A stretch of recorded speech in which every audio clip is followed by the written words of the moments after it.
Last শুক্রবারে নিম্নচাপের জোরে হাওড়া কলকাতা নানান জায়গায় ভারী থেকে অতি ভারী পর্যন্ত বৃষ্টিপাত হচ্ছে, যার কারণে আমিও মেয়েকে নিয়ে কোনো রকমে বেরিয়ে পড়লাম। বাপের বাড়িও যাব, বিশ্বকর্মা পুজোও আছে। কিন্তু রাস্তার এই বেহাল দশার জন্য বাসে উঠতেও বাধ্য হই, কেন কি টোটো করে গেলে হয়তো পড়েই যাব।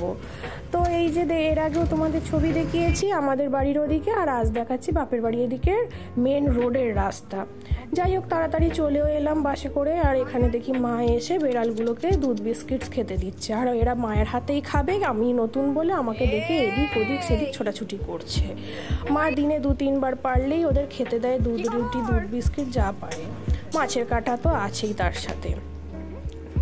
কি সুন্দর না বাচ্চাগুলো। তো এই যে আমাদের আবার বাচ্চাগুলো ছানাগুলো বসে পড়েছে ড্রয়িং করতে। আমার মেয়ে তো ড্রয়িং করতে ভালোই বাসে। করে ও মাসির সাথে একটু বৃষ্টি কম হতে মাসি বায়না দেখিয়েছে একটু কিছু কিনে দেবে। কিনে নিয়ে এসে এই যে লাঞ্চে বসে পড়লো মাংস ভাতের সাথে।